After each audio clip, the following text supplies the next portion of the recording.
મિત્રો, તમે વાઇનનું નામ તો સાંભળ્યું હશે, પરંતુ આજે અમે તમને બતાવીશું કે વાઇન કઈ રીતે બને છે અને વાઇન બનાવવા માટે કેટલો ખર્ચ આવે છે અને તે કેટલામાં વેચાય છે. અને સૌથી અગત્યનો સવાલ, શું રેડ વાઇનમાં નશો હોય છે?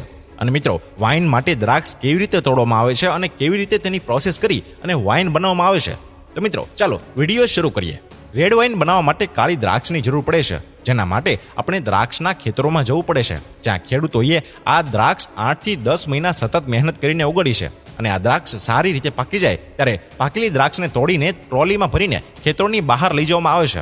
હવે આ દ્રાક્ષ ફેક્ટરીમાં લાવવામાં આવે છે, જ્યાં પહેલા તો તેને પાણીમાં નાખીને સાફ કરવામાં આવે છે અને પછી દ્રાક્ષને ક્રશિંગ મશીનમાં નાખીને પીસવામાં આવે છે. અને તેને પીસવાથી તેનો જ્યુસ નીકળે છે અને આ જ્યુસમાંથી જ બસ રેડ વાઇન બને છે. મિત્રો, આ બધું થયા પછી આપણી પાસે દ્રાક્ષનું જ્યુસ છે, તેને મશીનની પ્રક્રિયામાંથી પસાર કરવામાં આવે છે. અને આ પ્રક્રિયા માટે આપણને હીટિંગની જરૂર છે, જેથી આ પ્રક્રિયા 12 થી 24 કલાકની અંદર થઈ જાય. આ પછી તેમાં આલ્કોહોલિક પ્રોસેસ કરવામાં આવે છે, પરંતુ રેડ વાઇન હજી સંપૂર્ણ રીતે તૈયાર નથી. હવે આ વાઇનને વાસી થવા માટે રાખવામાં આવે છે, જેની પ્રોસેસ ખૂબ જ લાંબી હોય છે. આ પ્રોસેસમાં વાઇનને બેરલમાં ભરી અને વર્ષો સુધી ગોડાઉનમાં રાખવામાં આવે છે. અને ઘણા વર્ષો પછી આ બેરલ બહાર કાઢવામાં આવે છે અને તેનું ટેસ્ટિંગ કર્યા બાદ તેને ચમચમાતી બોટલોમાં ભરવાની કામગીરી શરૂ કરવામાં આવે છે. અને તમે જોઈ શકો છો કે રેડ વાઇનને આ રીતે ભરવાનું કામ કરવામાં આવી રહ્યું છે.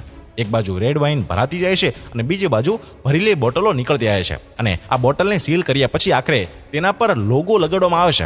અને મિત્રો, હવે આપણે જાણીશું કે રેડ વાઇનની કિંમત શું હોય છે. તો તમને માર્કેટમાં 750 ml ની બોટલ 1100 રૂપિયાથી 1200 રૂપિયાની વચ્ચે મળે છે. અને શું રેડ વાઇનમાં નશો હોય છે? તો હા, રેડ વાઇન પીવાના 1 કલાક પછી આલ્કોહોલ તમારા લોહીમાં ભળે છે. તેથી રેડ વાઇન પીવાના 1 કલાક પછી નશો ચડવાનો શરૂ થાય છે. અને મિત્રો, વધુ પડતો રેડ વાઇન પીવાથી તેનું વ્યસન પણ થઈ શકે છે અને વધુ પડતું સેવન તમને જાડા પણ બનાવી શકે છે. અને મિત્રો, રેડ વાઇનમાં એવું તો શું હોય છે જે આપણા સ્વાસ્થ્ય માટે સારું છે? મિત્રો, રેડ વાઇનમાં મુખ્યત્વે પાણી, કાર્બોહાઈડ્રેટ્સ, મિનરલ્સ અને પોલિફેનોલ્સનો સમાવેશ થાય છે.